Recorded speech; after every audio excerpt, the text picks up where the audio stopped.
Chris was going to have a special night, taking that hit, coming back, getting that return. How's he feeling in the locker room right now? Oh, he's crushed, man. He's truly crushed. You know, like I told him, it takes all of us to win a game. It's not just you know, one mistake or whatever it is. It's definitely comes down right now for us to inches. You know, we're a team right now that we're close in some areas, and we're making some small, minor mistakes. Everything's small right now. If we can shore those up, we can definitely start getting the win column. Guys, that's his phone. Thank you. What did you see out of your defense? I mean, there was a lot of pressure on Riley. He was taking hits. Especially Micah seemed to be all over the field at certain points. Well, you know, that was the whole thing. You know, I know they're still settling in on their O-line or whatever. You know, and the biggest thing is there were times where we had Mike in our grasp and then we let him go. You know, our biggest thing is, you know, Burnham was out, different things like that. Send pressure on him, get him running around the pocket a little bit. We hit him a couple of times. We were effective. John White did a good job in the run game, keeping him alive on some things. But, you know, overall, you know, you lose a game 18-17. You know, those are the ones that you want to come out. But we had a couple of things here or there. You know, I can go start from the end with the miss hit on the kickoff. You know, that puts us in a position, you know. So if you look at all those things, we never get to that last play. But just along the way, there were a lot of things, whether it was offensively, defensively, and special teams, that we had to capitalize on. There was a missed opportunity with an interception. A lot of different things that, like I told guys, you got to sign your name on it, man. This is your work. You got to find a way to be a pro and be a playmaker. I understand we can't see the game as Coach Chamblin sees it, but there will be people wondering if Darrell Walker's being utilized the way that we know his talents can be utilized. I mean, how do you see, is he okay? Is there any injury concerns? No injuries right there. You know, we got to find a way to get to keep the offense efficient and moving, whether it's Darrell, SJ, Money, or whoever it is. You know, we got to find those ways to get some targets in their hands. You know, that's something that we have to evaluate. We got a new quarterback. You know, the offense is there. You know, they're settling in. You know, we've had 3 games. Now it's time for us to, you know, to look at it and do a couple of things different. You know, in terms of maybe what we thought would work is not working the way we wanted to work. So we got to make sure that you know, we reevaluate where we are. We're not on a short week. Reevaluate it, give us a chance to work with the quarterback and just the team as a whole. You know, if we get healthy in some areas, then we can add more guys and have a couple more weapons, and maybe that helps spread the load as well. At the end of the game, James Wilder looked really efficient. He looked confident, and that seemed to help your offense. What can you do to replicate that in the next game? Well, you know, the biggest thing about it is, you know, we can't wait. We can't wait to be efficient. You know, the one thing about it is they're a little softer at the end playing defense. You know, early may have some zero and stuff like that, which will stop the run. But nevertheless, we got to find a way to be efficient and impose our will on those defenses early. You know, throughout the whole game. It can't just wait till the end. You know, that's the thing. You know, we came up toward the end. We grew up a little bit. Proud of the way that we grew up, but it still wasn't enough to come out with the victory.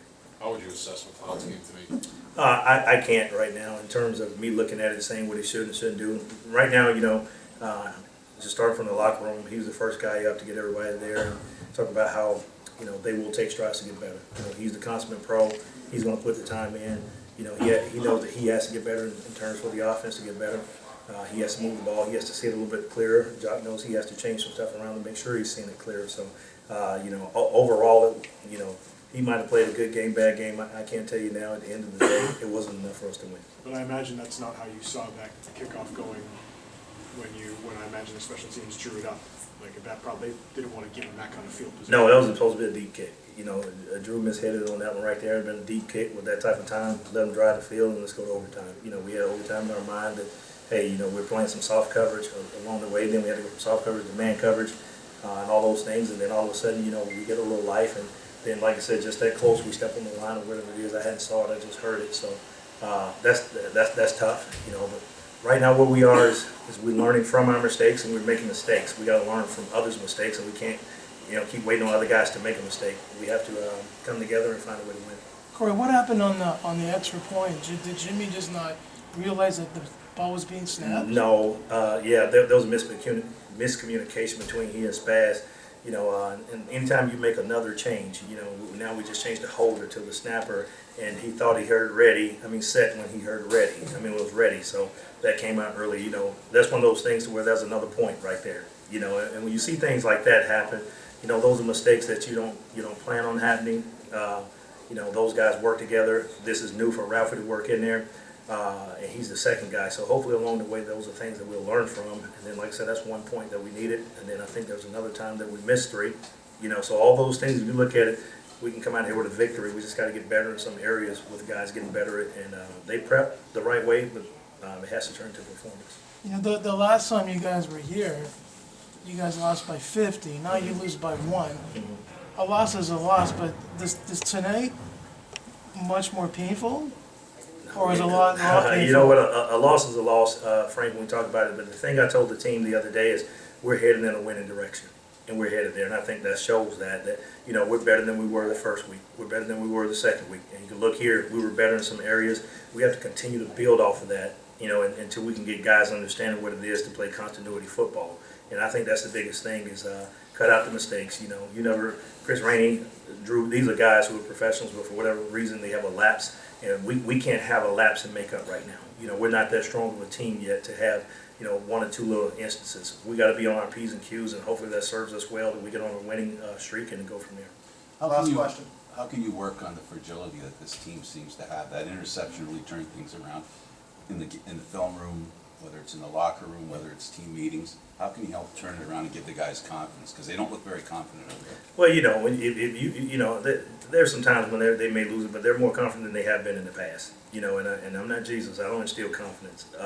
Players make plays, and I think confidence comes by winning. And I think right now, guys, it's not so much a lack of confidence as it is the desire that they want to win, and they're trying to fight through that. And I think the biggest thing right now is just fighting through all the small mistakes, all the minor things that may happen, and like anything else, when adversity comes, either you're going to crumble or you're going to get stronger from it. So there's some guys in that room that I see are rising to the occasion and getting stronger, and there's some guys that are young and learning. It doesn't matter what year they are playing, but they're learning to go through something and come out on the other side of it. Thank you, Coach. All right, thank you.